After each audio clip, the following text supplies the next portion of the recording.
Hi everybody, how you doing? This is the Trailer Park Prophet coming at you live from beautiful downtown Crestone, Colorado.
Hi everybody and welcome again. My name is Daniel Gray. I'm the Trailer Park Prophet, broadcasting live on Blog Talk Radio from beautiful sunny Crestone, Colorado. This is Hump Day with the Prophet, April 25th. I can't believe it's April 25th. What happened to April?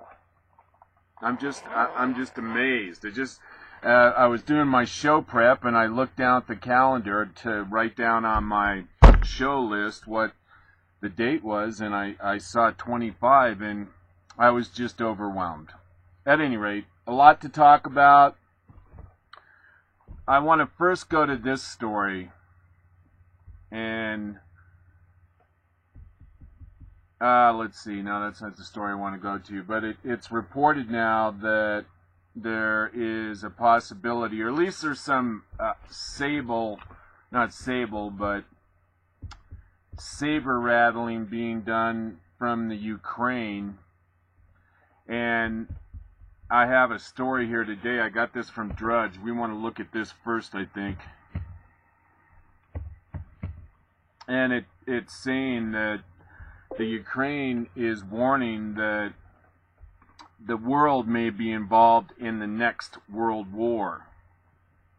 And I'm assuming that they're saying that because they feel like if the US or Europe tries to step into what's going on in the Ukraine at the hands of Russia, that there very well could be a world war. I wanted to get directly to this story. I just saw it before the show, so I thought we should probably get into it. And it's probably just bluster,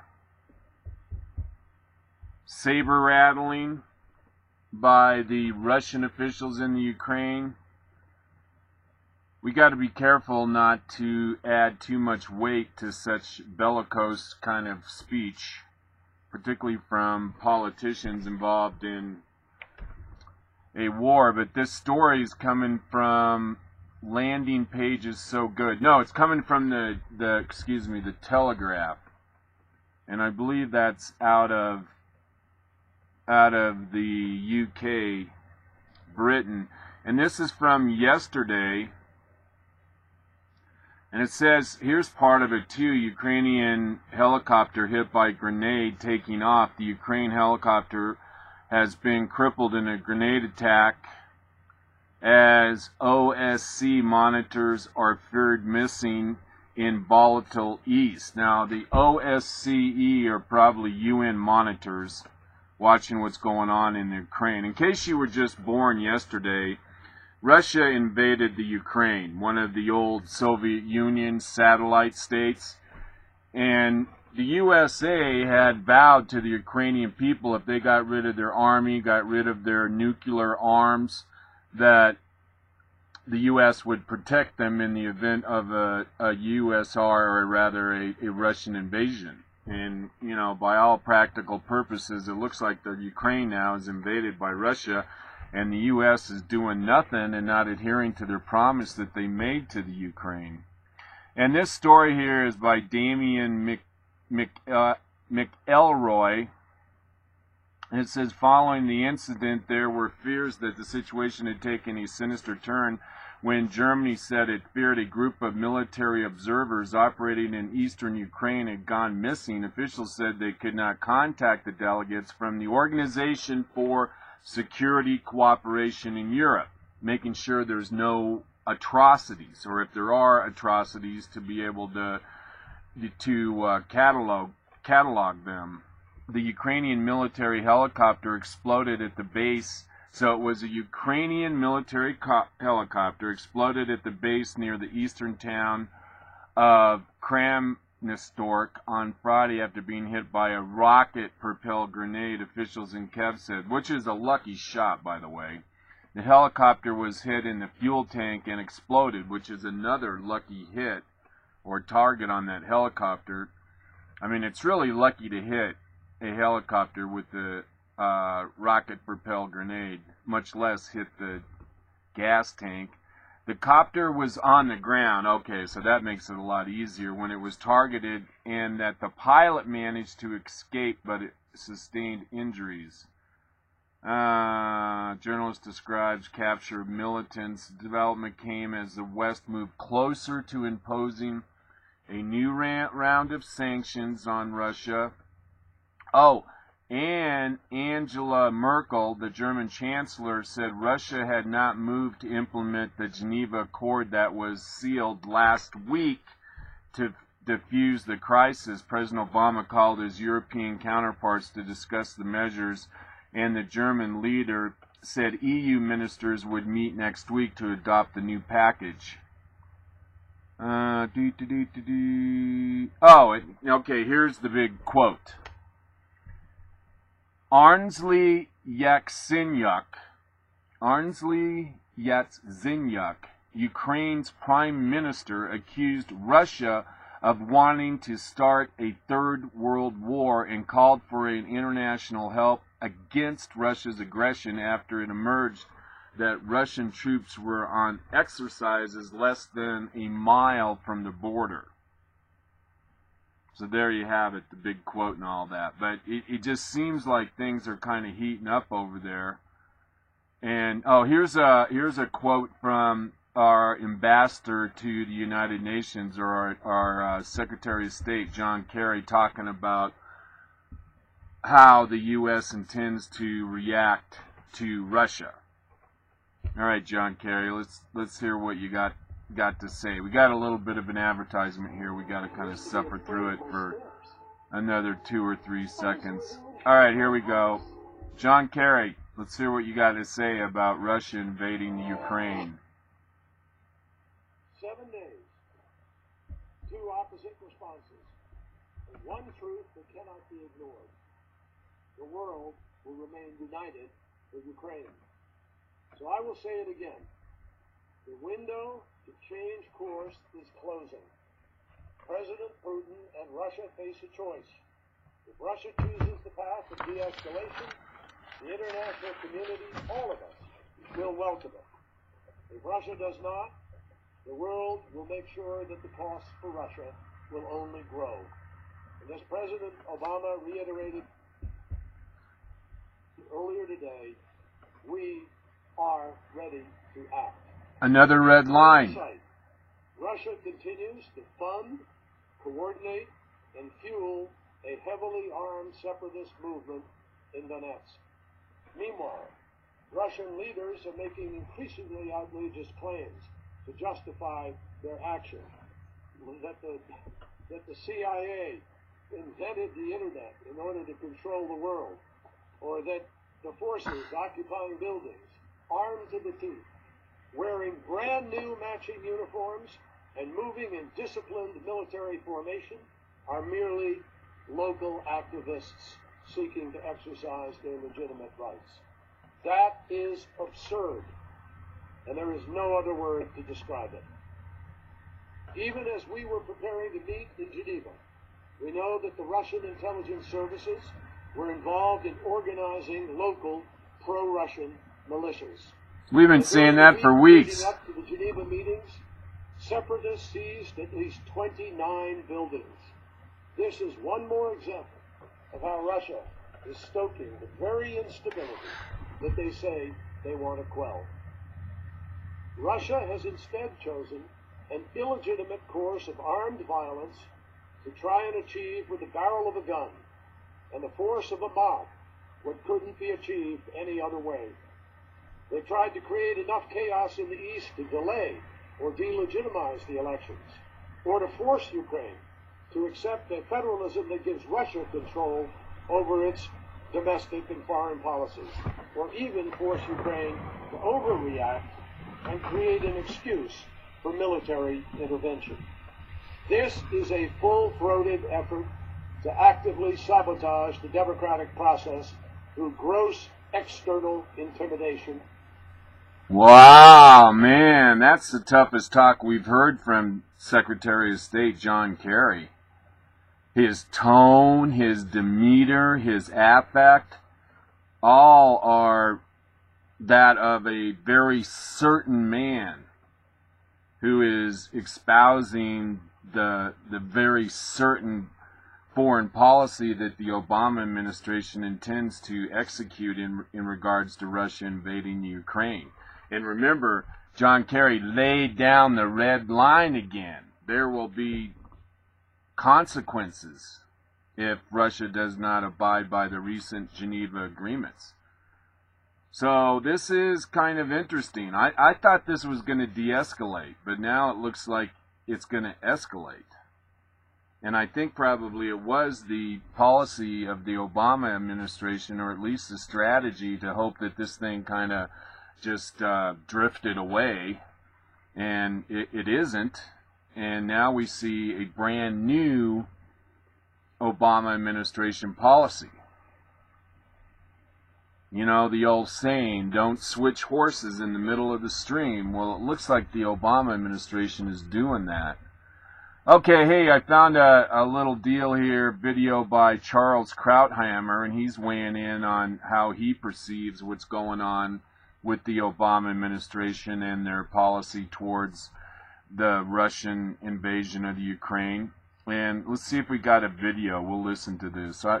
We haven't heard from Charles Krauthammer in a while, so it'll be good to listen to him. I imagine this was recent. He was on the All-Star panel on Fox News on Special Report with Brent Baer. So again, here is Charles Krauthammer weighing in on the Obama administration's policy and strategy in the Ukraine. And whether it ought to be viewed as a containment of China, I would say this trip has... All right, this is Susan Rice, who is our national security advisor. I guess she's going to be first. I didn't realize she was on this video, so we'll listen to what she has to say. Again, this is Susan Rice before Charles Krauthammer, and again, Susan Rice is the national security advisor for President Obama. A very positive, affirmative agenda, and that's how we're looking at it. I'm afraid this trip is going to be a huge lost opportunity. China's watching what's happening in Ukraine very carefully. They see Putin being aggressive. They see the United States essentially doing nothing. I think they've taken a lesson. And safe to say, Japan's watching as well, and that's where the president is traveling now. We're back with our panel to talk about that. Charles, how much does this trip mean with regards to Japan reassuring our ally there in Asia?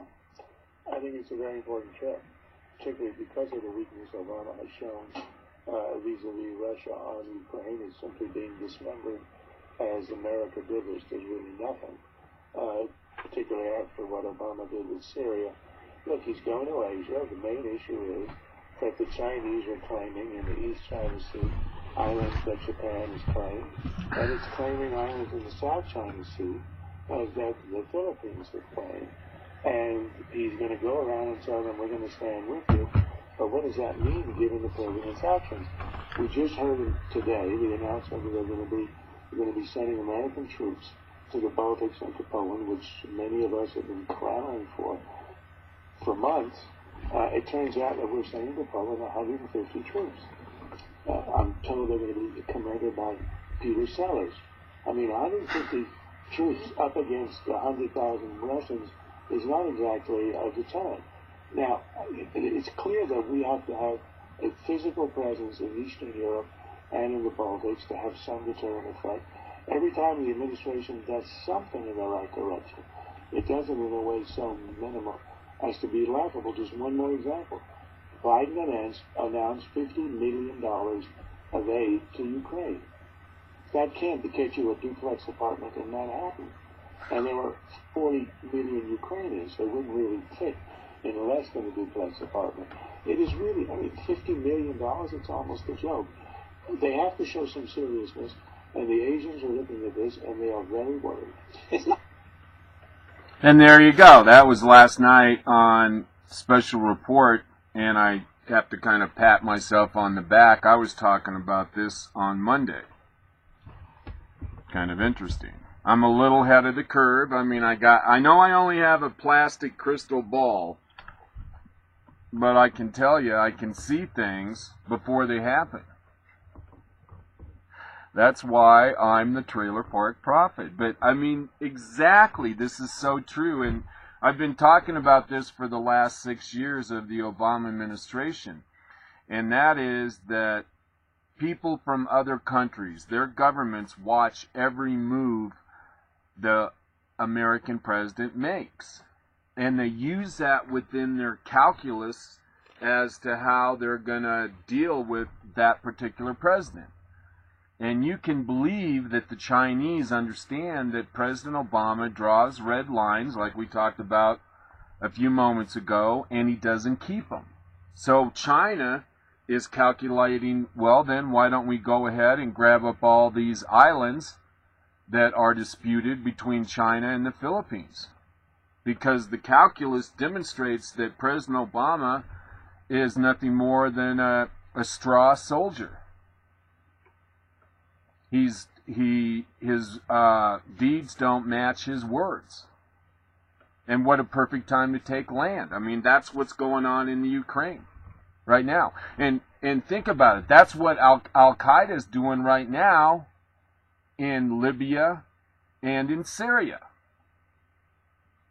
While everyone is looking everywhere else, Al-Qaeda has gone in and taken over territory. And basically, that's the bottom line. As far as world events or world strategy 101, get as much property as you can because they are not making any more property. So Putin is playing chess and Obama is playing tiddlywinks, basically. And it's going to cost a lot of people, like, that are on these islands in Ukraine, their freedom, their property, their way of life. Their life is going to be turned upside down. So there are real consequences to President Obama's appeasement. Here, I see a little poll here. Maybe not. Okay, we can't do that. All right, let's see here. Moving on. Oh, yeah, where were we? Drudge. Oh my God. Okay, back to these headlines. This is the #1 headline. And, I'm just really fascinated with these kind of stories. And there could very well not be anything to it, but the report is that there was a spy ship in a tug off the coast of Florida. A Russian spy ship and a tug were reported off the coast of Florida. Alright, let's see if I can get this to do what I wanted to do. I guess, that's really all you need to know. We reported on other occasions when the Russians had nuclear submarines. We reported that, I think, 2 different times there were nuclear subs off the East Coast. One time there was a nuclear sub in Cuba. And then we reported back, I believe in January, December, there's a Russian nuclear sub off the coast of California. Alright, I don't see that story. Interesting, though, they got some poll result. Where are the news stories from Drudge? I can't find the headlines. All right, that we're okay. Those are the big things to know about right now. I wanted to give you more details about the spy ship off of Florida, but I can't find that story right now. All right, here we go. Several stories on... Here, let's do this one first. Several stories about that Clevin Bundy, the rancher in Nevada who got into a confrontation with BLM and the FBI. This guy, I told you that you got to be careful who you idealize, and it kind of turns out that I was even more right about that. And I think I have a video. Here it is right here. This guy, Kelvin Bundy, has been obviously given interviews to the press, and everyone in the drive-by media wants to get a microphone in this guy's face to try to expose him for what he is, because, of course, the drive-by media doesn't like the idea of a rancher standing up to the federal government. That kind of insults their sensibilities. So anyways, here he is, Kelvin Bundy, and he's talking about how blacks were under well, he's talking about how before slavery that there were a lot of blacks that had a better living situation than other blacks. In other words, all slave owners weren't alike. There were some slave owners that treated their blacks like family, and then there were other slave owners that were very mean and cruel to their slaves. And he's going on to say how a lot of blacks were actually enjoying a better living situation under slavery than they are now under welfare. And this guy, Kelvin Bundy, he was probably born in the 40s, I'm guessing, maybe the 30s. So he's like an old guy. And some of his brain has turned to concrete. And for one thing, he's not sophisticated enough to only stay on point. That is, the BLM and the federal government coming to take away his grazing rights for his cattle. And this very astute, progressive, socialist media types who were actually, of course, left-wing Media Matters in the New York Times, they're going to go talk to this old duffer and get him to say things on issues unrelated to the issue at hand to try and denigrate this guy's position, denigrate this guy's character. And poor Kelvin Bundy isn't sophisticated to understand that he needs to stay on message and stay on point, and that you never, never, never trust Media Matters or the New York Times. So here he is, Kelvin Bundy. And so what I testified to you, I was in the riot, and I seen the beginning fire, and I seen the last fire. What I seen is civil disturbance.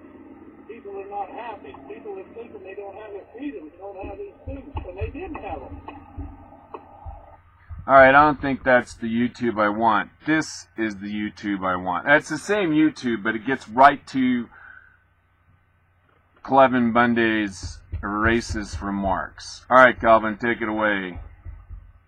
The Negro. I want to tell you one more thing I know about the Negro. When I go to Las Vegas, North Las Vegas, and I would see these little government houses, and in front of that government house, the door was usually open, and the older people and the kids, and there's always at least a half a dozen people sitting on the porch. They didn't have nothing to do. Oh my God. They didn't have nothing for their kids to do. They didn't have nothing for their young girls to do. And because they were basically on government subsidies, and so now what do? They abort their the young children, they put the young men in jail because they never learned how to pick cotton. Oh my God.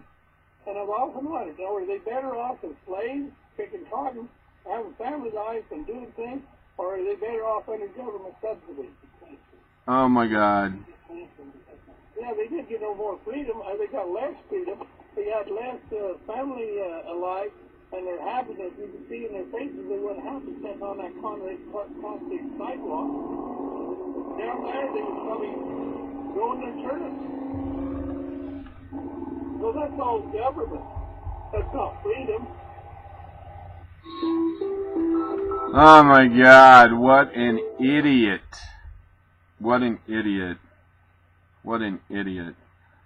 An idiot on so many different levels. I was going to go into this a lot more. I remember back in the 70s, we were taught in school, and you would read it in magazines and stuff like that, that there is a point to be made to say that some slave owners treated their slaves as family, and that was more desirable than other slave owners who were very abusive to their slaves. Now, that doesn't excuse the institution of slavery, but people back in the 70s would make that point, and they would also make the point that there were a lot of blacks that lived on plantations that their masters were treating them like family, and they lived better on the plantation than they actually did in the cities, in the industrial cities, after they were granted their freedom. A lot of blacks migrated after the Civil War directly to the north, and it was right during the onset of the Industrial Revolution, so a lot of these blacks lived in slums, in squalor, and they didn't work for very much money because they helped, the black immigration to the north help increase the supply of labor, which kept the cost of labor down, and so in essence they kind of shot themselves in the foot. So they lived a very poor life, but it was a free life. And there was this argument in the 70s that they led less of a life than had they stayed a slave on the plantation and lived in the good graces of a benevolent slave owner. And obviously, old Clevin Bundy here was trying to nuance that thought from the 70s into something relevant to today, and he obviously stuck both feet in his mouth and made himself a total ass. And again, this should serve as an example for all of us. Don't go jumping on people's bandwagon too early until you know the whole story. And I was concerned because he hadn't paid his grazing fees, that somehow that could have been emblematic of this guy's character and could be the reason not to want to support him publicly, like we do on Facebook and on this radio show and other shows across America. And interesting enough, I told you this, Glenn Beck, he said we should watch out for this guy too, and now it's been proven out. He's obviously not academically endowed, and he is he's actually hindering his own cause, because he's off on subjects that have nothing to do with his situation with the BLM. You know, it's just it's an interesting lesson for all of us that don't jump on the bandwagon too soon. You know, don't judge the book by its cover. Be careful. And again, you know, I want to remind you again about how you got to pick and choose your battles, and you got to make sure the people that you're doing battle with are virtuous people. And obviously this guy, he's not real virtuous. No, is he very smart. Alright, let's see here. Oh, and then this kind of stuff happens. And this is from the Gateway Pundit, and this was on CNN, and they invited Calvin Bundy on, mocks him, you're a welfare queen in a cowboy hat.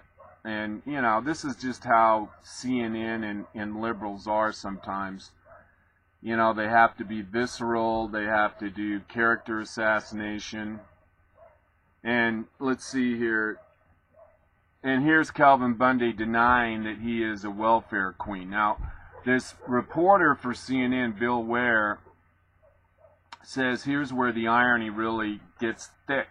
That you were writing off a whole class of Americans as dangerously dependent because they get government assistance, but at the same time you're grazing your cows on public land for free. So how are you not sort of a welfare queen in a cowboy hat? See what I mean? That's a really good question by Bill Ware. You know, and it has nothing to do with the overall issue of an overreaching federal government. But, you know, see how this man got drug into the mud.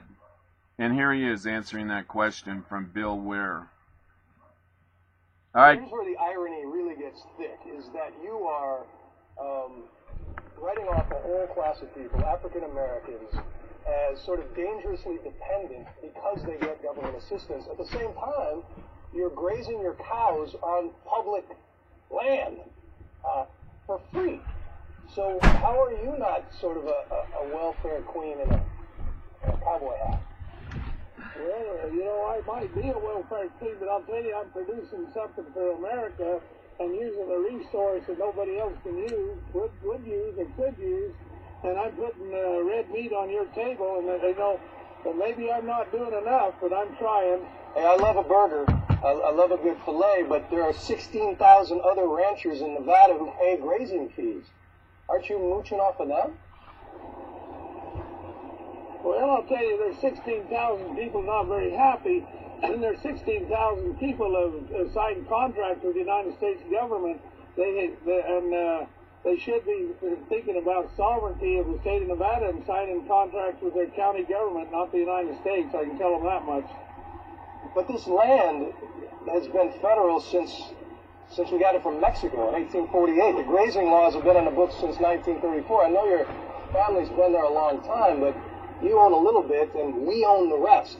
And it doesn't seem reasonable. You better start respecting my rights a little bit. Let's start respecting state sovereignty a little bit. And then you show me in the Constitution where the United States could possibly own this land that I graze my cattle on. Just take 5 minutes and show me. Yeah, Kelvin, I mean, he made kind of a recovery, but not really. He should know exactly. Remember Wednesday we were talking about the Spanish-American War, and that's how we ended up with Texas, Nevada, New Mexico, Colorado, Utah, California. And I mentioned to the caller, David, that you got to look at the history. You got to, I imagine that land that we won through the war and the Louisiana purchased at some point in time, there was a statute from the Congress that said, look, we're going to appropriate this money to buy this property, or we won this war, Spanish-American War, now the U.S. government owns that land. I mean, there's language somewhere that says, because, I mean, it's all divided up. There had to be a document to divide up Nevada and the rest of those western states. So anyways, he's pretty much done for. It was a great story, a lot of drama. You know, I like the idea of the government face-off, if nothing more, for sharing to the public about what's going on, because, you know, I think that the Bundy case is a test case for both the federal government and for the patriots. And it's going to happen again, like we reported on Wednesday and Monday. There are these kind of conflicts going on all over the West. All right, you know, Glenn Beck has been talking about this story, and I Googled it, and evidently there are these bio plants. What do they call them? I can't remember the terminology right off. They have these bio generators where they throw all of this organic matter into a big furnace, and they use that to turn a generator to make electricity. And you can pretty much burn just about anything and throw it in there and burn it, and then have that turn a generator and make electricity. But what they're doing, and what had Glenn Beck all exercised, and kind of has me exercised too, is that they're also throwing in stuff that they get from the hospital, like people's arms and legs and guts, and of course the most objectionable is fetuses, babies, and throwing it into these biro generators and burning it. And I guess just the visual of body parts and dead babies going into the fire to create energy, creating a product, it's unsavory. It's rather disturbing. It reminds me of Soylent Green.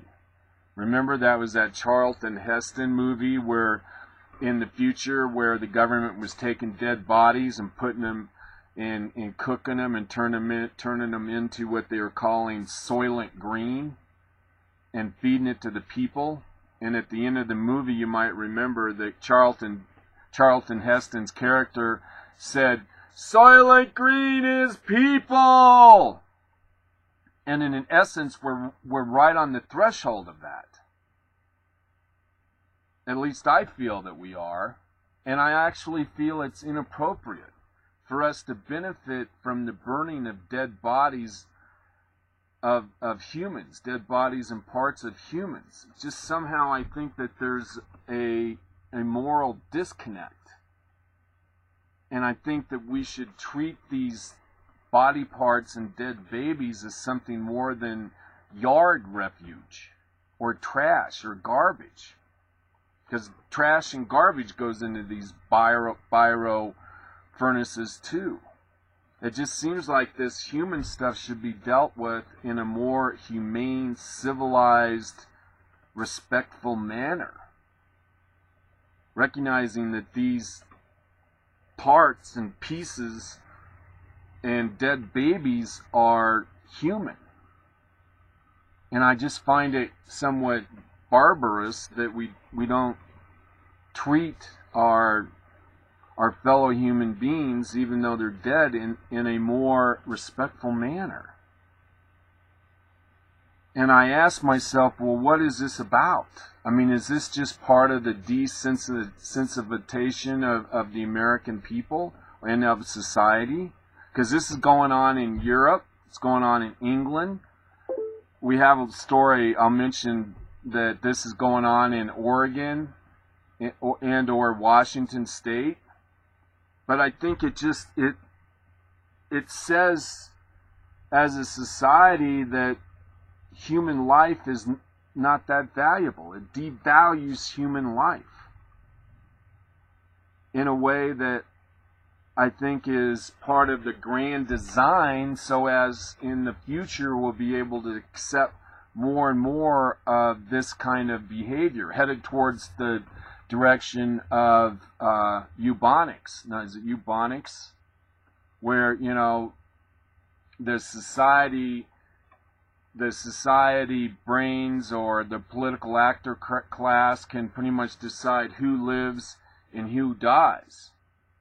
Margaret Sanger, who started Planned Parenthood, was very much into this. And that's not the right name. I can't remember the name of it. But it basically says that if somebody's retarded or has Down syndrome, and you know that, or even after, well, in her day, the baby would be born, they could tell it was a Down, or they could tell it was, somehow deformed. Margaret Sanger said publicly, you can Google this, she said, well, the family has a responsibility and duty to society to kill these deformed babies. And so that would be the next step above burning babies for fuel. But then it all goes into the direction that liberals want us to head, where they can limit the population. I mean, you got to understand how diabolical the progressive socialist statist movement is. I mean, eventually they want all us humans to live in these population centers, and they want the world population to be dramatically reduced. And I've read stuff from so-called academics that say that they'd like to see the population eventually cut down to half of what it is now. And this is just one step. You know, first you agree to abortion on demand, and then you agree to burn those abortions for fuel, and then the next thing you know, they're going to want to kill retarded babies. Step by step. And Sal Alinsky talks about this. Francis Fox Piven talks about this. You have to make incremental steps. Just saying. Alright, you're listening to Daniel Gray on the Trailer Park Prophet, broadcasting live on Blog Talk Radio from beautiful downtown Crestone, Colorado. This is Loco Friday, and I should probably do my local story right now. I do have a report to do on Gunnison. I think I'll do that later because it's really kind of boring. That Gunnison paper is a waste of dead trees, a waste of trees. All right, here's Alan West again weighing in on what's going on in Ukraine. Let's see. He's saying the situation in Ukraine is spiraling out of control before our eyes, and it all could have been prevented by strong deterrence. After Putin's latest announcement condemning the Ukrainian government's action to take back its own property, John Kerry stated, quote, "Following today's threatening movement of Russian troops right up to the Ukraine's border, let me be clear. Let me be clear." I hate that line. Let me be clear. Like you weren't being clear before, doofus. I hate that line. Let me be clear. President Obama does that all the time. Let me be clear. Alright, he goes on to say, I do agree with John Kerry. The window is indeed closing, and it's our fingers that are about to get smashed. The Associated Press reports Russia announced new military exercises Thursday involving ground and air forces near its border with Ukraine, swiftly responding to a Ukrainian operation to drive pro-Russian insurgents out of the occupied buildings in the country's tumultuous east. The Ukrainian move, which killed at least 2 people, brought new threats from Russian President Vladimir Putin, who denounced it as a punitive operation. He sounds like Clinton, or sounds like Obama.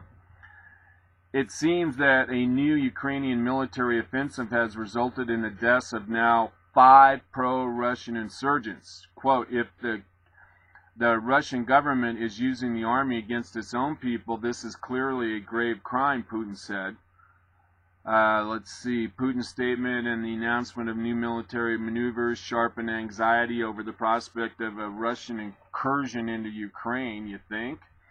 Could be death of the 5 pro-Russian insurgents to be the trigger point, trigger point, that Putin has been seeking to provide him the cover to invade Ukraine under the auspices of protecting ethnic Russians. Well, there you go. You don't have to be a rocket surgeon to see that this is heading south. And here's Alan West. He continues by saying, during my 22 years in the military, one of the maxims I learned is that, quote, the enemy has a vote. Regardless of your plans and intentions, if you do not consider the most dangerous possible course of action of your enemy, you will not be prepared. I mean, that's just strategy 101 that President Obama is just not privy of, I think, unless he has another agenda. If not prepared, you will probably not obtain victory. The philosophy of warfare is an integral part of the thought process of any military leader. That was why Sun Tzu's Art of War was mandatory reading when I was a young lieutenant while traipsing across Asia, I would advise our commander of the armed forces, Barack Hussein Obama, to pick up a copy and read it before heading back to America. Oh, and by the way, our president, as we speak, is someplace in, he's in Asia somewhere. He was in, where was he? He was in Japan on Wednesday. I don't know where he is today. And by the way, remember I was talking about how I couldn't remember what happened with Obama and his trip when he went to Saudi Arabia and Israel, and how I was thinking out loud on the air, and I didn't remember any stories about his swing through the Middle East, and I have a story on that. And I think the press very much kept that out of the media, what he was doing, who he was seen with in Saudi Arabia and Israel, lying by omission. Okay, back to the Ukraine and Alan West. Why? Because he's getting his clock cleaned. Talking about Obama. By Russia and China, events are unfolding and escalating to a point where they may not be contained. And as history has evidenced during World War I and II, each war encompassed a ever-increasing global conflagration. All right, I blew that word. It's like conflagration. I very rarely see that word, so I really don't know how to pronounce it. But I understand what it means. It means events come together to create some sort of a confrontation. In this case, you have the Russian going against Ukraine, and you have all these surrogates, and that's what that word means. Well, we have deployed a very small contingent of American paratroopers from Vicenza, Italy, to Poland and the Baltic states. No one is really fooled, right? That report before that Russia's not fooled just because we sent 600 troops to Poland. Most importantly, Putin. In army vernacular, this was either a demonstration or a feint. The difference is important. Both of these are deceptive operations, but with divergent objectives. Feint, F-E-I-N-T, is used to deceive the enemy while you move to conduct an operation elsewhere. Prime example was Desert Storm, when we made the enemy believe we would conduct a major maritime amphibious landing in Kuwait while we secretly moved into the deep desert. A demonstration is the perception of forces with no intent of conducting any further operation. It is an attempt to deter enemy aggression without action. Vladimir Putin understands these tactics and quite surely at this point sees the repositioning of a small number of U.S. troops as a demonstration, not a feint. And that means he disregards their existence, especially so when President Obama stated early on that, quote, there would be no military option. God damn, President Obama, are you really that stupid? And he is. Or that's part of President Obama's calculation. And that's why I said early on, I think Putin has the goods on Obama. And Obama is going to do these feints or whatever he can to try and give the impression that he's trying to push President Putin back, when in fact he has every intention of just appeasement, rolling over.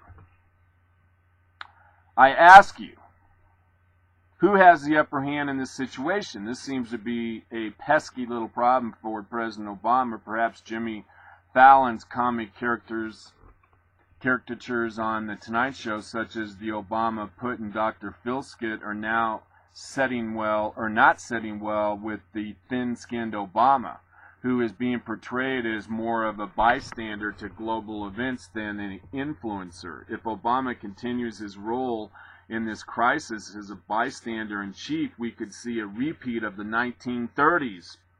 Protection of ethnic Germans in Stuttleland, and you know how that ended up. Stutenland. So anyway, I mean, basically here we have another story, and the author is basically portraying that there is a very real opportunity or there's a very real chance that we could slip into another world war. And the fact that Saturday Night Live is making fun of President Obama, I think, is very telling about the media culture and the popular culture are now feeling comfortable, or somehow their intellect is insulted to the point of facing the reality that President Obama is a feckless leader. And as so, there are consequences for the U.S. foreign policy and really the whole world, for that matter. Actions, inactions, they all have consequences on the national stage. And here's another story from Alan West, and this story has been out there for about 2 days now. I might have briefly mentioned it on Wednesday, but again, here's Alan B. West. And I mentioned this earlier. Alright, come on, let's get going here.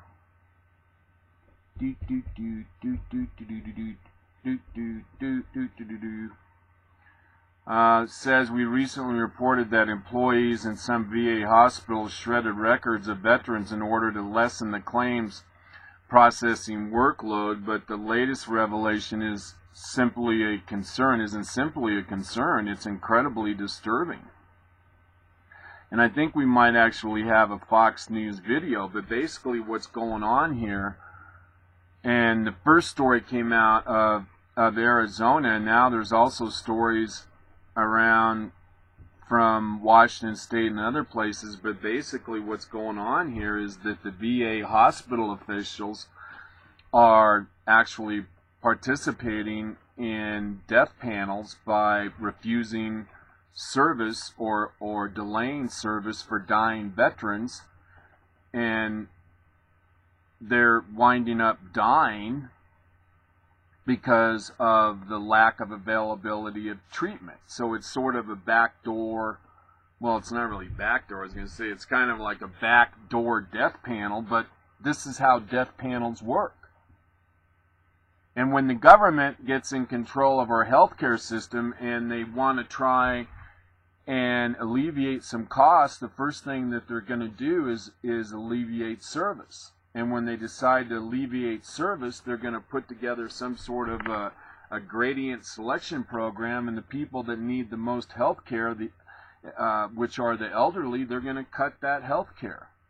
I mean, why spend health care dollars on old people when those same dollars could be used on somebody who is going to be around a lot longer? That's actually the calculus. Why give health care to a aging veteran when you have a healthy illegal immigrant who maybe has a bad shoulder or hip but happens to be working age? They're going to make more contributions to the government till than this old person. I mean, that really is what it's going to boil down to. It's going to become that kind of calculus. And Sarah Palin knew it, and she said it, and she was roundly denounced by the drive-by media as a kook, suggesting that there's going to be death panels. Now we get in these reports all over the United States from the Veterans Administration that that's exactly what's going on. And we have a story here from FoxNews.com. A Veterans Affairs official accused of keeping double books to hide the fact that dozens of veterans died awaiting care previously ran a Washington State VA facility that allegedly fudged suicide numbers.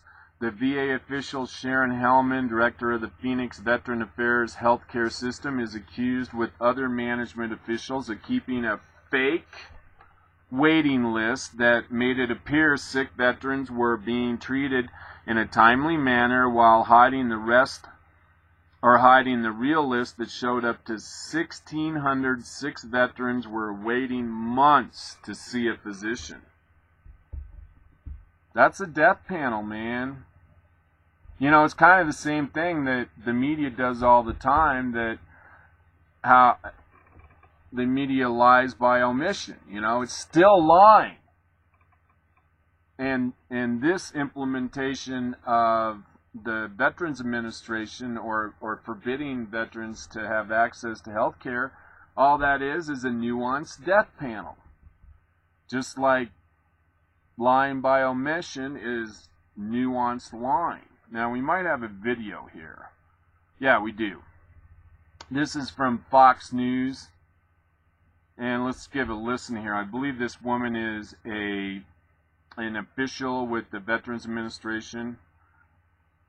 And basically, I think she is the person that's being accused of covering up veterans' deaths. And I believe she is Sharon Hellman, director of the Phoenix Veterans Affairs Healthcare System.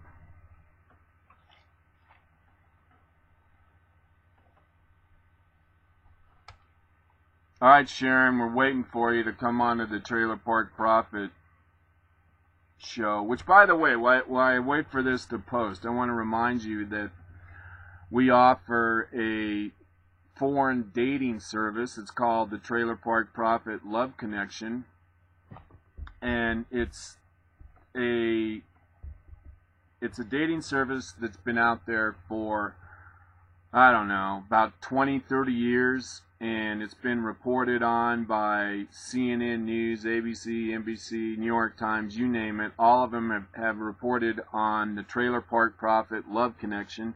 You can go online and you can see over 20,000 women all across the earth who have been screened by our professionals to ensure that these women aren't scammers or prostitutes or anything of that nature. And you can go and look at their pictures and their profiles, and it's an excellent opportunity if you plan on planning or if you want to try and correspond with somebody in a foreign country, maybe as a pen pal. I mean, you can email, you can send voicegrams and presents and stuff like that. We also organize tours, and you can go and we'll pick you up at the airport and make sure you have a safe, memorable experience. So remember, the Trailer Park Prophet Love Connection. And it doesn't have to necessarily be for you. It could be for your brother or somebody at work or a neighbor or friend, somebody you know in your walk in life, and maybe they've mentioned to you they thought about going to a foreign country. Well, bring up Trailer Park Prophet Love Connection. You know, this is a way that you can bring some joy and excitement into somebody's life, and you might even find it interesting too. Alright, let's see here. I'm having some trouble with this isn't posting right now. Now my computer is actually operating kind of slow. By the way, I forgot to mention, if you want to talk to the Trailer Park Prophet, you can do that by dialing 646-716-8506. Again, if you'd like to talk to the Trailer Park Prophet, dial 646-716-8506. All right, here we go. Here's the story. Country's veterans denied a doctor and then died because of a shocking. Oh shoot! I shouldn't have clicked on it. All right, this is Eric. Oh, I can't think of his name right now, but this again is the story about the Veterans Affairs Office refusing service to veterans. Eric. I can't think of this reporter's name. Anyways, he has a great reputation. I really like his work. Eric Shawn, that's his name, with Fox News. Alright, let's see if we can get this. It says it's... cover-up. Here we go. That is the stunning allegation in our Arizona... Come on, Eric. Get with it, bro. He's having a tough time, you know. He's a little nervous. First time on the Trailer Park Prophet. That can do it to a person. Can be worrisome. For some people, it's one of the major events in their life. Right, David? Just kidding. Alright, come on, Eric Shawn, let's get going here. People are waiting. Probably sitting in your car, riding your bike, fishing, jogging. You might be at home, I don't know. But, again, thank you for being here with the Trailer Park Prophet. Maybe I should refresh the page. You know, I think I blew it there. You know, Eric started talking, and then I wanted to go actually to the page and then that's when I lost it. So, okay, we can just move on. And Eric will interrupt when he's ready. Let me refresh. Alright, this might do it here. I'm refreshing the page. This is the old Trailer Park Prophet showing all his dexterity on a computer keyboard. Actually, I'm dying at a faster rate than anyone else. But, you know, this is citizen journalism. Not much I can do about it.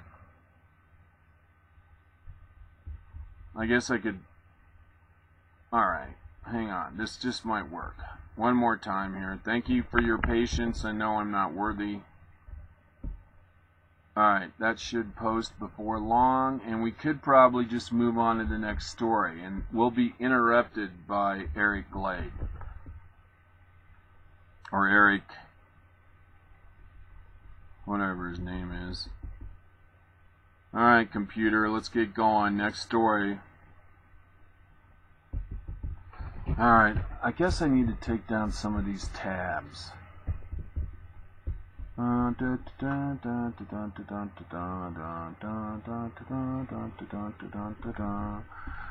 let's see if I can get this to post. What the government isn't telling you about Obamacare. Jesus, talk about lying by omission. You think about all the stuff out there that is going on with the 139 brand new Obamacare agencies promulgating rules and regulation. I mean, there's no way for us to know what's going on with Obamacare. Not with the 139 brand new government agencies. I mean, it really is a true definition of a abomination. I mean, Obamacare in and of itself was reportedly 2,500 pages, which, by the way, remember, not one congressman or senator had read before they were forced to vote on it, which in and of itself is a scandal of gargantuan proportions. Alright, here, I got this. Alright, I think I got this computer so screwed up. You know what I gotta do? Alright, let's see if I can get this particular thing to post on some of the things that you don't know that are in Obamacare. You know what? I've got this thing is so jacked up. Obamacare, if you really knew what was coming, you'd be angry. This free presentation will begin in... This video is not for the squeamish. It contains images which may be disturbing to some viewers. It also contains controversial views, which some may find offensive. Viewer discretion is strongly advised. Alright, you're advised. Hi, my name is Danielle Odell, and this is a mousetrap. In the next few seconds, this mousetrap is going to do what mousetraps are designed to do. It's going to kill the mouse by snapping its neck in two. If you're squeamish, I urge you to close your eyes and listen. It'll be over in a few seconds.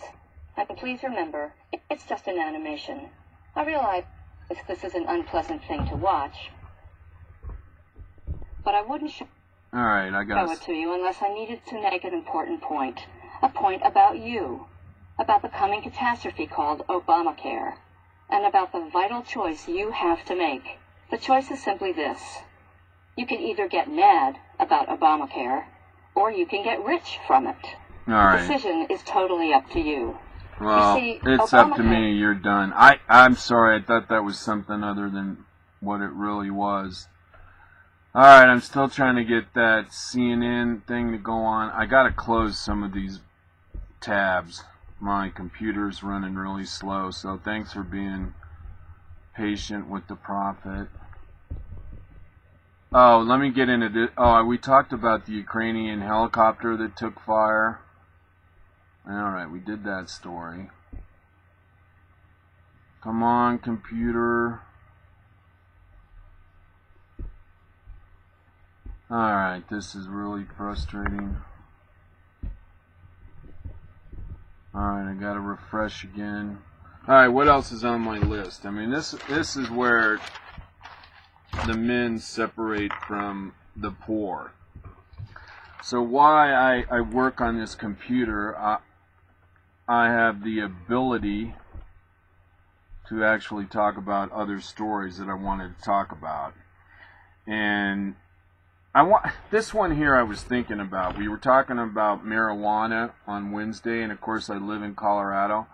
So the new pot law is in the news a lot in Colorado. But I kept going over in my mind on Thursday about how there was actually a conspiracy of sorts. And I talked about how the public employee unions didn't want to see marijuana get legalized because that would take jobs away from the district attorney's office, jobs away from the cops, jobs away from the government counselors, jobs away from the judicial system, jobs away from the prison system. And that's why these public employee unions don't want to see marijuana legalized, because it takes jobs away from their public employee union members. And then I was lamenting Wednesday about how it was unusual that no one in our Congress ever tried to repeal that 1946 law that made marijuana illegal. Because that would really be the way to do it, is to make it illegal across the country. And I was always curious why no Democrat did that when they had control of the House and the Senate and the presidency. And why didn't conservative Republicans say, you know what, this is a personal choice whether or not you want to smoke pot? And why do we want the government involved in trying to prevent people from getting pot, whether it's the war on drugs or the people that try to intercept drugs on the border? And yet, I think probably the component part, and the biggest component part of our government's position on marijuana is, in part, I see it as a way to get it in the minds of the youth that they can just go ahead and break any law that they don't want to. Or they can break any law that they want to. And it sends a mirror image onto society, like not stopping at stop signs. That sends a message. Our government allowing us to break the marijuana laws sends a message. And I believe that makes it applicable, or I think it sort of reflects on the government and, of course, this president from not following our laws. It kind of makes it okay, or it gives another example that we're not a country of rule of law. And what pops up in my mind more first is that our government is not enforcing our border laws or our immigration laws. And I just see that the government's policy on pot is the same kind of thing.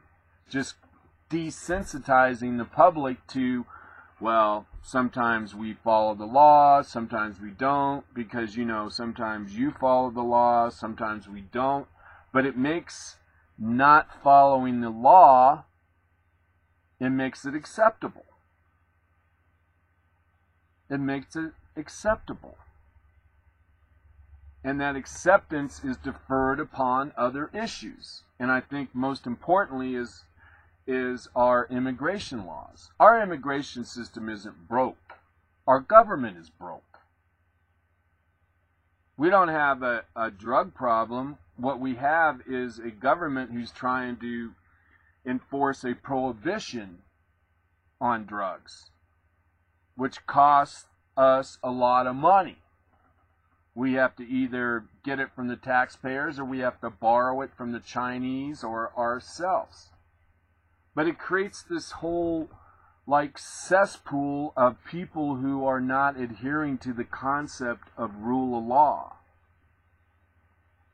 And that was a big point back during the during the time of our country, and there was a period of time when our country very much wanted the Supreme Court to say that having slavery in this country is against the Constitution. And the liberals wanted the Supreme Court to rule that, in fact, the black man was a human equal to that of the white man. And the court rejected that. And rightly so, because the 2/3 rule and other items were in the Constitution that literally stated that, yes, we are a class society. We are a caste society. And the lower caste are these black people. And it was in our law. It was in our Constitution. And the liberals argued, well, Jesus, we need judicial activism to right this wrong. And the purists, the ones that believed in rule of law, said, oh no,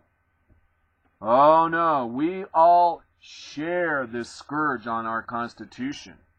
Therefore, we must make our political actors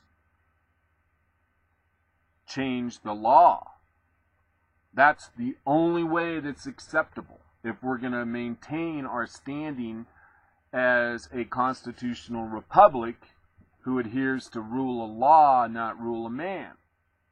And now we're in a situation where we have rule of man. President Obama decides, okay, creates this new class of people that he calls what did he call them? Oh, the dreamers. They were the kids that were brought over the border by their parents. Now they have special standing because of an executive act. Now that's rule of man, not rule of law. Anything we do with immigration ought to be done through the legislative body, where people have an opportunity to access their political representatives. But I just see these issues interrelated, and it seems like something that was thought out, contrived. Some dare call it a conspiracy. And I'm of the mind that it almost is a conspiracy. A conspiracy of sorts. I don't know that there's any collusion, although I imagine that there is.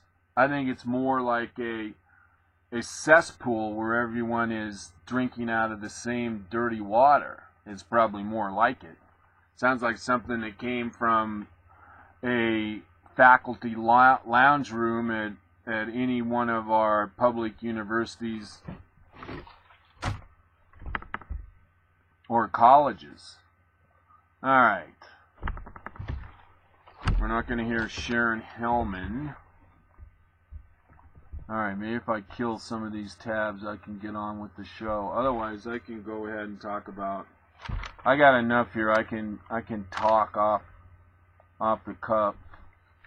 Off the cuff if need be. Okay, here we go. Let me get some of these things down. I think this is going to make an improvement. Alright, maybe I should do this. I can go and do my story from the Gunnison Country Times. I bet I can get that to post, because it's a PDF. Come on, PDF. Alright, here it is. So let's go ahead and move on to Gunnison, Colorado, and the Gunnison Country Dead Tree News. Really interesting story. Here recently, a student at Western State Colorado University was found hanging from a tree right next to Highway 50. And this kid, his name is Gary Hearn, and he was found along Highway 50, which is the main thoroughfare through Gunnison, hanging from a tree that was in clear view of Highway 50. And his father didn't think it was suicide. And so his father came to town, and he's hired a high-profile Denver attorney to investigate, actually bring a team of investigators to Gunnison. And his father has also posted a $25 $100,000 reward for any information leading to an arrest or conviction for murder. Now, this kid's body, Damon Hurd, he's only 20 years old, was discovered on April 2nd, 8 miles east of Gunnison, after he'd been reported as missing. He was a freshman at Western State Colorado University and a member of the wrestling team. But it seems suspicious because the father went around and talked to all of his friends, talked to his coach, and everyone said that he was in good spirit, that he wasn't presenting as depressed or suicidal. And the day he was hung, he went and bought $20 worth of gas, which was a lot of gas to buy on most student budgets. So it wasn't like he was concerned about leaving this world with a full tank of gas. And there was some other kind of obvious evidence or circumstances that suggest that this could very well be foul play.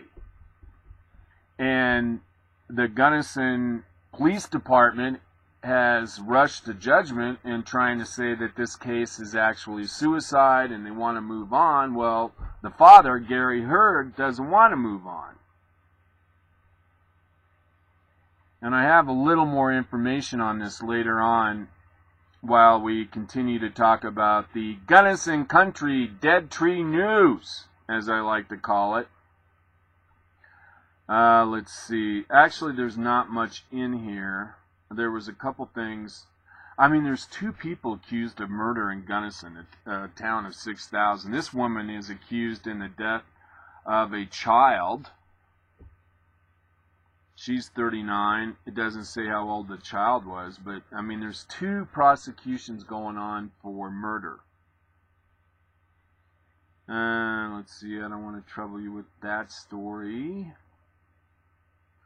BLM plans prescribe burn near Powderhorn. I used to live out there by Powderhorn. Oh my God, it was beautiful.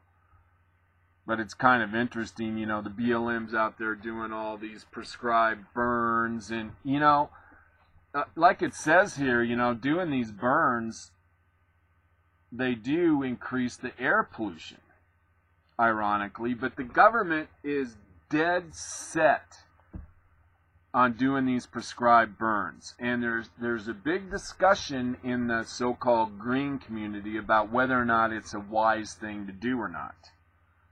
Now, the BLM can say, well, we want to do it because this will give us a way to have a fire break so that a bigger fire doesn't take place. Well, a lot of times when they do this, these prescribed burns, they end up losing control of them, and they get out of control and get into areas they didn't plan on it. But then there's the pollution aspect. And I remember from my classes from CSU Trained Master Gardener program that said that burning off weeds, burning off vegetation because it was undesirable actually sterilizes the ground. And that encourages the growth of noxious weeds. Just something to think about. And I brought in that story because we've been talking about Clevin Bundy and the BLM going at it in Nevada. Alright, I went through the whole paper. Not a whole hell of a lot going on with the Gunnison Dead Tree News. Oh, again, the city of Gunnison is going to put a referendum on the ballot so that the citizens of Gunnison can decide whether or not they want to have marijuana sales in their town of Gunnison. Oh, get a load of this. Now, Western State Colorado University is one of the 332 most environmentally responsible colleges in the U.S. and Canada, according to the Princeton Review. Western is one of the only 6 colleges and universities ranked from Colorado. And I brought this to the attention of the professor who's a head of environmental studies at Western. And I said, you know, you guys make a big deal about wanting to be a green college, and yet all of your landscaping isn't done by CSU Master Gardener specs. And if you were to amend the soil, if you were to use Netafin subsurface irrigation, you could use 50% less water.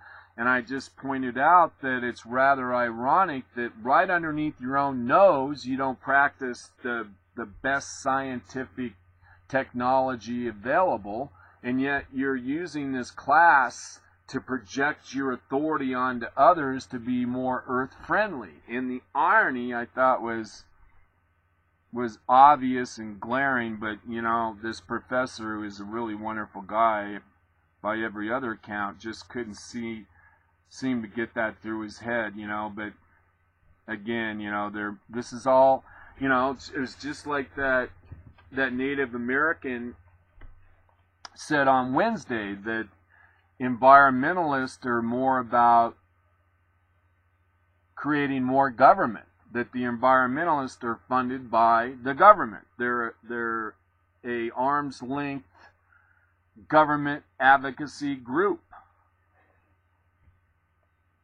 But, you know, all the greenies and all the professors at Western are wagging their internal tails, so happy that they got this recognition, this above average green rating, and some real college actually recognized them.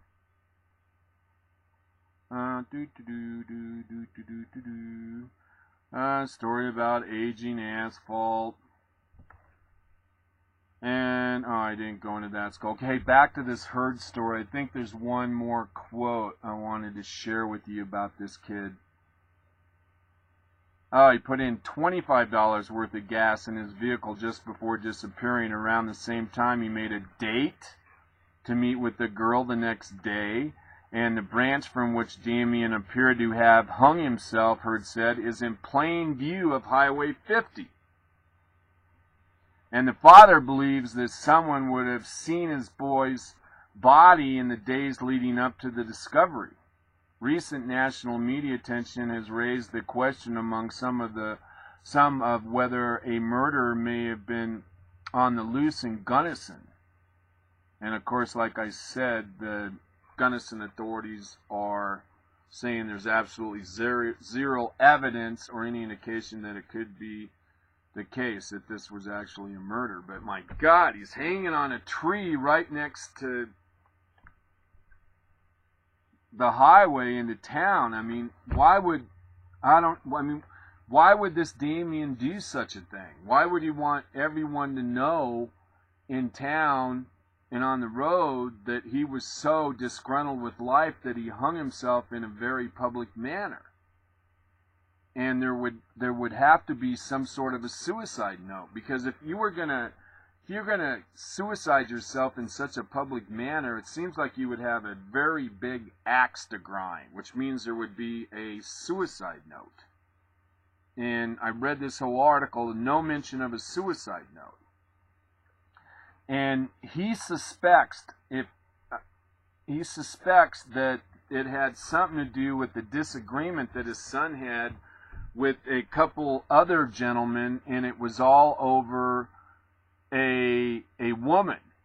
And I'm looking for the quote here so I can share with you, but I think that's basically all you really need to know, that there was some sort of a confrontation between Gary Hurd's son, Damien Hurd, and several of the other, I believe they were also on the wrestling team, but we have some reports that there was some sort of a disagreement, and that maybe that escalated into a murder. And then so here is Chris Dickey. Now Chris Dickey, again, is the publisher of the Gunnison Country Dead Tree News. And this whole paper, except for this suicide story, is filled up with nothing but government fluff, as far as I'm concerned. And all these trees had to die so Chris Dickey could get his precious paper out there in front of the public. So he has an editorial today, a commentary. Chris Dickey, the owner of the Gunnison Country Dead Tree News. And he spends half a page talking about trash. That's what he did. He's every time he writes an article, it has to do with some benign, silly BS. Either Chris Dickey's talking about plunging a toilet or fixes in his computer, and now he's talking about going along Highway 50 that we just discussed with the Gunnison Rotary Club and picking up trash. I mean, he's not talking about important issues, although there is a commentary above him talking about the missteps of the Hearn investigation. But it's, you know, it's not signed. It's Time's opinion. And I guess that's serious enough. But, you know, I just look at Chris Dickey, and he's always trying to be Mr. Community. Mr. looking at things in an odd, weird way. And it's just so damn pathetic. I mean, if you're going to be in a newspaper, you would think you'd be involved with talking about larger, more important adult issues. But he isn't. He's out there talking about trash. And he's talking about what kind of trash they found. And it was kind of interesting at one point, he was talking about the most volume of trash was Bud Light beer cans. And I used to joke about how if you wanted to get elected president in Texas, or you wanted to get elected governor in Texas, all you'd have to do is change your name to Bud Light. Because if you go down to Texas, particularly on the border, all you see, or mostly you see, is litter, is Bud Light cans. And Bud Light is the preferred beer of many Mexicans. I'm sorry to say that, but that's a fact. And I just thought it was kind of ironic that Highway 50, of which this poor kid killed himself, the majority of trash that Chris Dickey picked up were Bud Light beer cans. I mean, I had to report to you because I thought it's just kind of interesting to know. Alright, let's see if there's anything else in this article by Chris Dickey. I don't think so. Alright, I've had enough of the Gunnison Country Dead Tree News. Oh, here, maybe... Alright, Did I talk about... I know I talked about the Russian ship, but I'm not sure... or the Russian spy ship, but I don't think I gave you details. But you know what? We don't have time for that. We've actually wasted too much time already. At least I have. But if you want to call in the show, you can do so. I would love it. I gotta sneeze. Everybody hang on.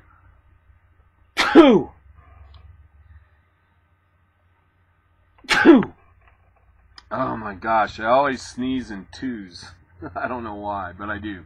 If you want to call into the program, you can do so. Just dial 646-716-8506. Again, if you'd like to talk to Daniel Gray, the Trailer Park Prophet du jour, you can do so by dialing 646-716-8506. And I hope I haven't missed anybody. If you called and were on hold and I didn't see you, I'm sorry. I got it. One of these days I'll get this set up so I have more than one screen. That way I'll be able to accommodate more of what's going on with the production of the Trailer Park Prophet. Oh, this is kind of interesting. This came from Angelina Jolie.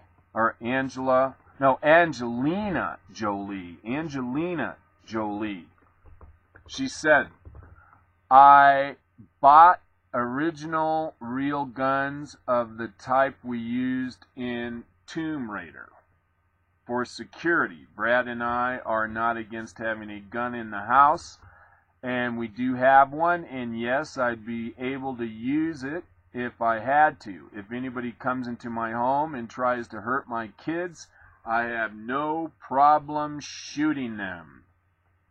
Angelina Jolie. Oh, this is kind of interesting, and I hope I can get this to post. A major campaign contributor to Barack Obama has just been convicted of 42 counts of child abuse. I think it's child abuse. I better make sure. Yeah, let's see. Multi-millionaire tech guru. His name is Gurbash Kabal. I wonder if he's... Wow. Was charged with 45 felony counts for a vicious incident where he allegedly punched and kicked his girlfriend 117 times and attempted to smother her. All right, I got that wrong. Excuse me.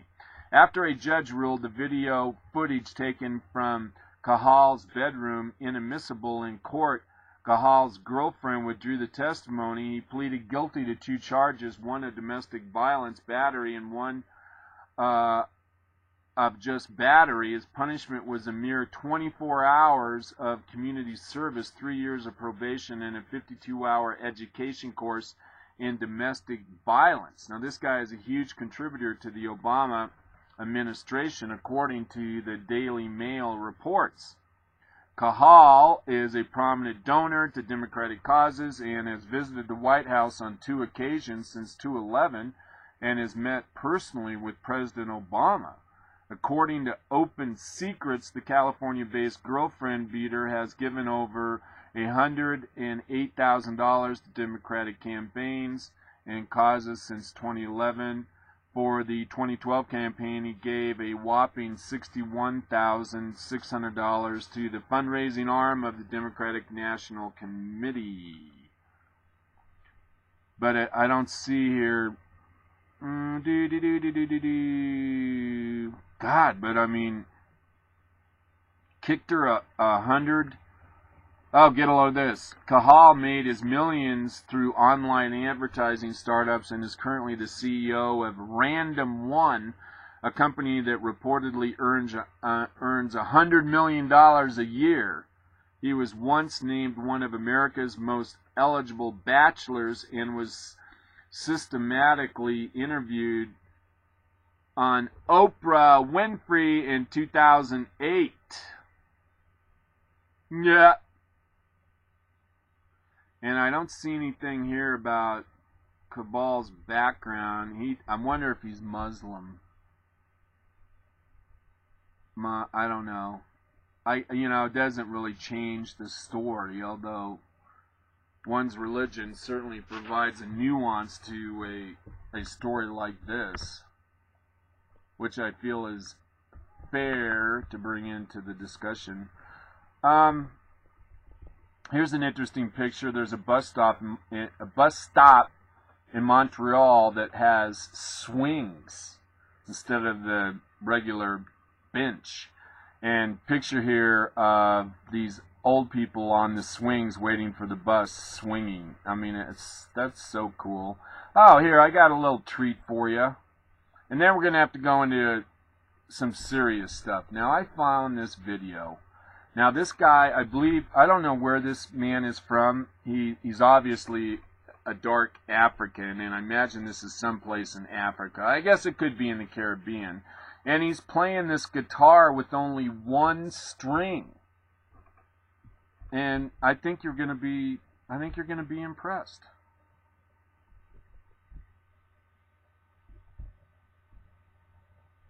And let's see.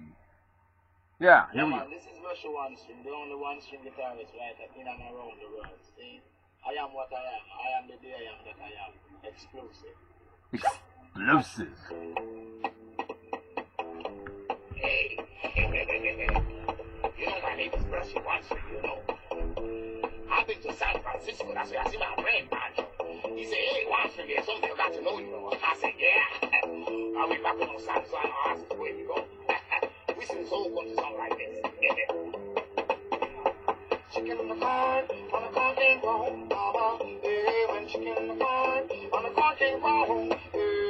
When chicken in the corn, so the corn came home, mama. When chicken in the corn, so the corn came home. Young man, we're San Francisco. We have a coffee and it's there most control. He said 1 string, there's something you got to know. Black saddles and the roses, where we go, we'll sing what's chicken in the corn. On the corn can't grow, mama. Hey, when chicken corn, so the corn can't grow. Hey, when chicken corn, on the corn can't grow, mama. Hey, when chicken corn, so the corn can't grow. Hey, y'all need your bread, don't need your boat. I can run before I get it when I vote to vote. On the music nice, so play them drive on the boats, so screaming out like bass. My name is Bundy, I'm a key on swing. It's a rock music and let you sing. No, it doesn't really matter what people wanna say. I rock my music, night on there. Rock my music, night on there. Yeah. When chicken corn, so the corn can grow, mama. Yeah, when chicken corn, so the corn can grow. Now, chicken corn, so the corn can grow, mama. Yeah, when chicken corn, so the corn can grow. Yeah.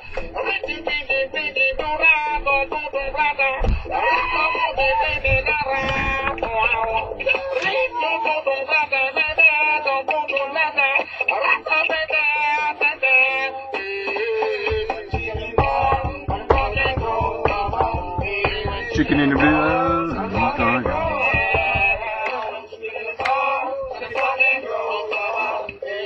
Chicken in the boy. Yeah.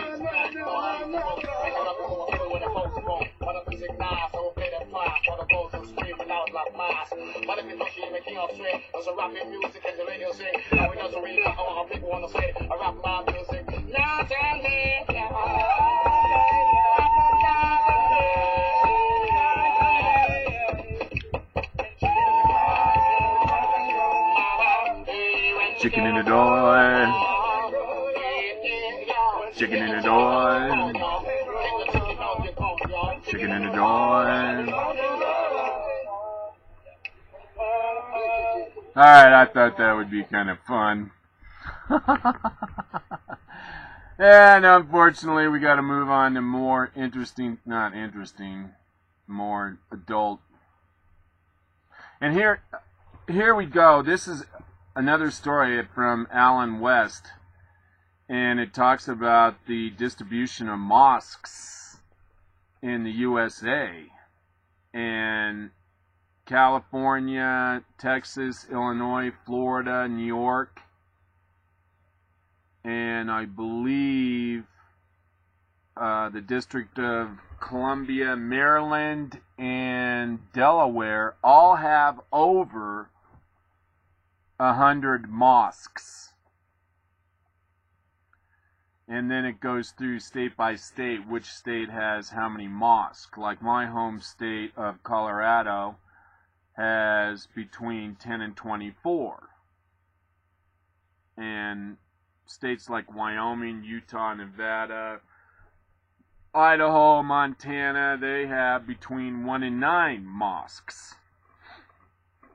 Now, I don't know if Alan West in this article goes into the total numbers. I was asked about that online, and I didn't actually know, but I'll take a peek here to see if there's anything in any more detail about exactly, well, how many actual mosques is that? And, well, you know, here's another map, too, and it talks about, and we've actually mentioned a story about Islamic training camps.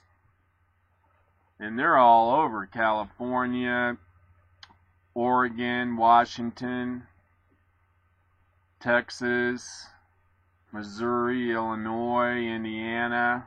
Unbelievable. I mean, we are experiencing an invasion of Sharia law in this country. And it's not being reported on.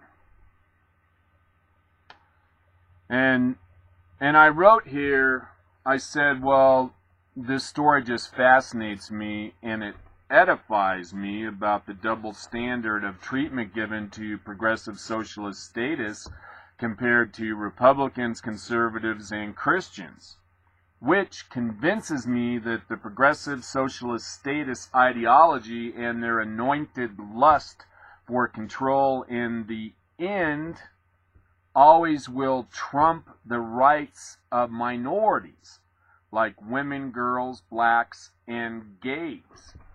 Dr. Martin Luther King said, if your cause is just, the end justifies or is justified by the means. Saul Alinsky, one of Barack Hussein Obama's mentors, said the means justify the end. And more proof the progressive socialist statists are in bed with radical Islam to overthrow our constitutional republic, because everyone under our constitutional republic has inalienable rights that are not recognized under Sharia law. Bye-bye, Bundy. Yeah, I think we did enough on him.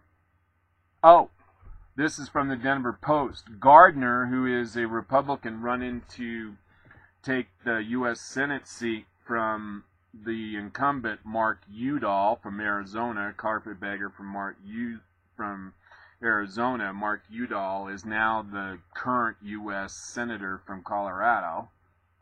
And right now, Quimbiac poll says that Gardner, the Republican, and Utah, the Democrat, are in a dead heat. And that's big damn news right now. That's huge, because remember, Colorado is a purple state, swing state. And I'm just praying Gardner doesn't have some skeleton in his closet that will be used by the mainstream media to beat him over the head. I mean, they'll find something. They'll find something. The Denver Post, the rest of the mainstream media, they're going to... Because all these U.S. Senate seats now are a national issue, thanks to Woodrow Wilson. Before Woodrow Wilson, the Constitution provided for our individual state legislators to pick our U.S. senators, our 2 U.S. senators. And it was during Woodrow Wilson that a constitutional amendment was passed, and now we go to the popular vote. And why that's a bad thing is because then national concerns can go state to state, or all the states, and try to influence the election of senators to their ideological bent. So, I mean, on first blush, you would say, well, wow, there's no direct election of U.S. senators within the states. You're taking power away from the people. And in a way you are, but you're funneling it in a way that you're actually putting more power in the state and the people and less power into just anyone. I mean, I know it's kind of hard to get your mind around, but it's better to have our legislators select our U.S. senators. Oh, 4th graders at Montford Elementary in Colorado found selling and buying marijuana at school. And now they're talking about legislation as we speak in the Colorado legislature, who is about to adjourn pretty soon, saying, pretty much just saying that there is some sort of a liability for parents to keep their pot locked up. And I'm sure there'll be some penalties associated with it too. But it's just part of the development of the rollout of a new law. I love this story. KKK suspect was busted with black male prostitute. Ah! And I wrote here, see everyone there, or see everyone, there is hope. The racist will all get along. Or the racist. Actually, God, I blew that. What I meant to say is, see everyone, there's hope that the races will get along. But maybe I kind of made a Freudian slip, but that's true too, the races. Because there's black races, brown races, white races. Races come in all colors. So I kind of made a mistake. Even, it could have been a lot worse. White House counter-terror chief, parents need to watch their personality changes in their children. We reported on that already. Attention, apostrophes aren't needed every time a word ends in S. I didn't know that.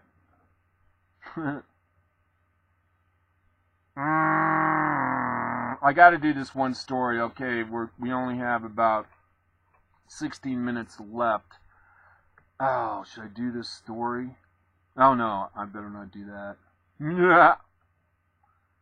Oh, this is kind of interesting, and I got this from a draft of Judge Andrew Napolitano's speech, and he's saying that the Benghazi attack on 9/11/2012, that the Benghazi attack could have been prevented if U.S. hadn't switched sides in the war on terror and allowed $500 million worth of weapons to reach Al-Qaeda militants.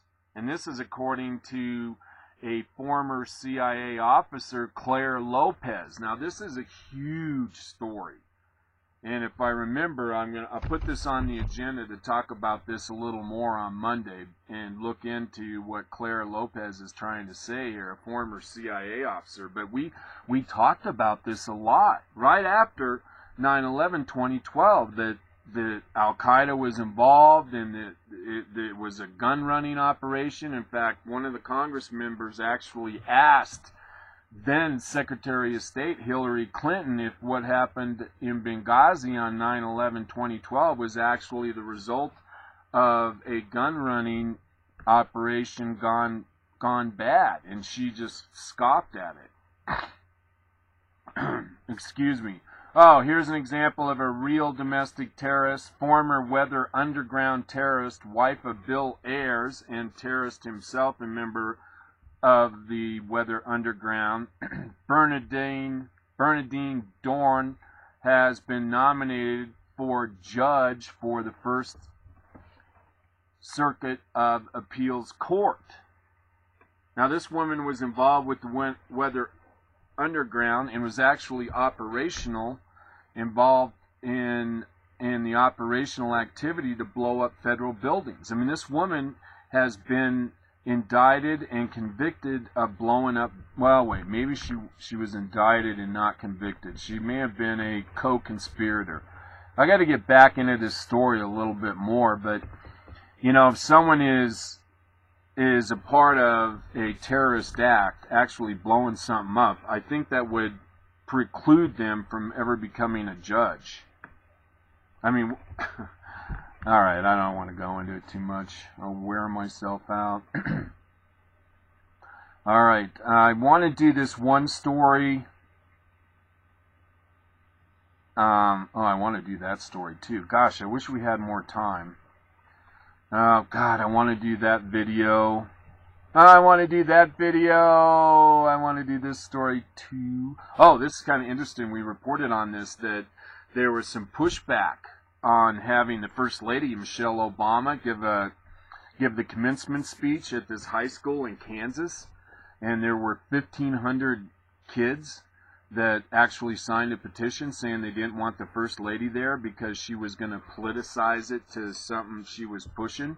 Well, it looks like, according to the AP, Tokyo, meaning someone with the AP traveling with the president most likely, that Michelle Obama is rearranging plans for that speech in Kansas.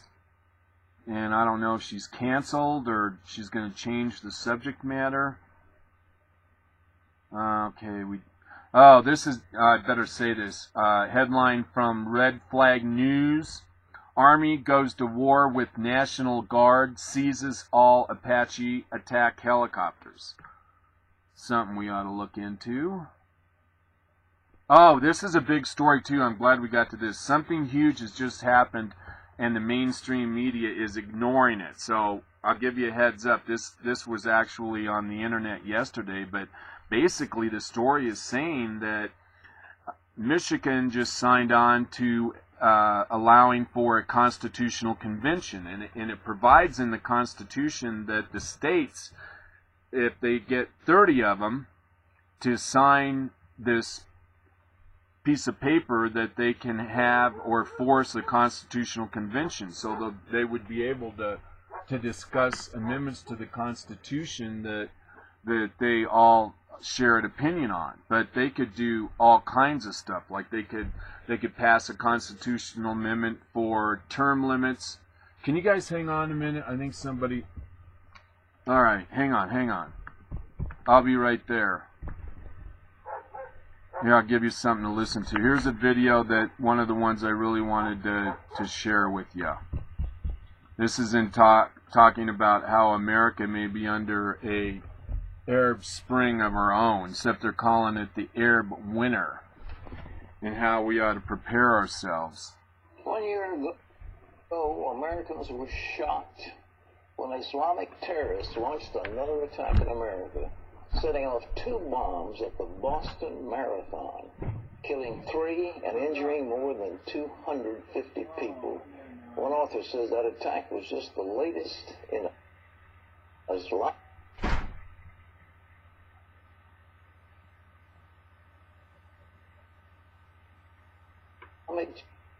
jihad on American soil, but it's not the last. Take a look. When the Arab Spring revolutions began in Tunisia and Egypt in 2011, many in the West hailed the uprising as the beginning of a new era of democracy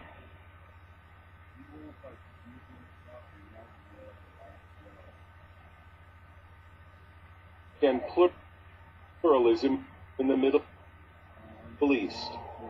But that didn't happen. Instead, analysts say the region is less stable, more uncertain, and more violent than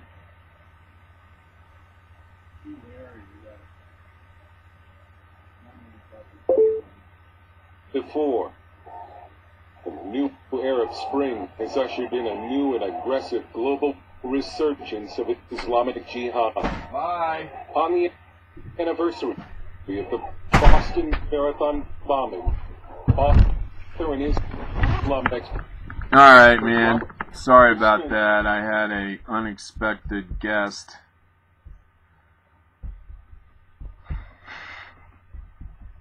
And he knew I was on the air live too, but he wanted to introduce me to this new dog, or not a new dog, a dog that he's watching for somebody who is in transition around here. Oh, I just threw off my hat.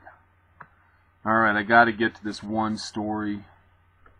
Or maybe I could save it. I don't know. God, I hate to... Oh, did you hear this? There could actually be... the CIA may have a secret heart attack gun. Maybe I'll do that story on Monday. And then a story from Red Flag News. Corruption rampant with U.S. politicians. Ex-CIA McGovern testifies. And I wouldn't be surprised, considering that D.C. is the richest part of the United States. Let's see, we already reported on that. Alright, I gotta find this one story. We gotta get into this one story. I wanted to end big, but I thought we were going to get a little farther. Alright, hang on just a second. Oh, it's kind of ironic. President Obama's aunt died, and he talked about her as one of the stalwarts in her life, and he didn't go to her funeral, which is kind of interesting. Alright, let's see. This story that I want to talk about. Okay, here it is. I know that it's right here. Oh, this is, okay, this is a story I want to dig into this. What do we got? 7 minutes. This was on Fox, and this is a story by Shepard Smith. And he says here that, quote, if you check President Obama's last trip overseas, his wife left just after their visit to France. She has yet to accompany him to any Arab country. Think about it. Why is Michelle returning to the States when official trips to foreign countries generally include the First Lady? Here's one thought on the matter. While in Blockbuster renting movies, I came across a video called Obama. There were 2 men standing next to me, and we talked about President Obama. These guys were Arabs. So I asked them why they thought Michelle Obama headed home following the president's recent visit to France instead of traveling on to Saudi Arabia and Turkey with her husband. He didn't go to Israel. Or he was supposed to. God, this whole trip is a mystery. They told me she could not go to Saudi Arabia, Turkey, or Iraq. I said, why not? Laura Bush went to Saudi Arabia, Turkey, and Dubai. They said that Obama is a Muslim and therefore he is not allowed to bring his wife into countries that adhere to Sharia law. 2 points of interest here. I thought it interesting that 2 American Arabs at Blockbuster believe that our president is Muslim who follows a strict Islamic creed. They also said that the reason he bowed to the king of Saudi Arabia, it was a signal to the Muslim world acknowledging his religion. I told you that bow meant more than just a bow. For further consideration, here is a response from Dr. Jim Merck, the Middle Eastern scholar and expert on Islam. This is an explanation of what the Arab Americans were saying. Quote, an Orthodox Muslim man would never take his wife on a politically oriented trip to any nation which practices Sharia law, particularly Saudi Arabia, where the Wahhabi sect is dominant. This is true, and it is why Obama left Michelle in Europe. She will stay home when he visits Arab countries. He knows Muslims' protocol that include bowing to the Saudi king. Obama is regarded as a Muslim in the Arab world because he was born to a Muslim father. He has a Muslim name, for God's sakes. He also acknowledged his Muslim faith with George Stephanopoulos. Note that he downplays his involvement with Christianity after touting it in the election campaign by not publicly joining a Christian church in D.C. and occasionally attending the chapel for services at Camp David. He also played down the fact that America is a Christian country and said, unbelievably, that it was one of the largest Muslim nations in the world. Actually, he also said, too, that the USA is no longer a Christian country, which is nonsense, of course. He has publicly taken the side of the Palestinians in the conflict with Israel, and he ignored the National Day of Prayer, something no other president has ever done. He conceals his true faith to the detriment of the American people. Jim Merck, doctor of philosophy and Middle Eastern culture and religion, action speaks louder than words. Exactly. Another interesting item regarding Sharia law. Why has Barack Hussein Obama insisted that the U.S. Attorney General hold trials of the 9/11 Muslim terrorists in civilian courts as common criminals instead of as terrorists or combatants who attacked the United States of America?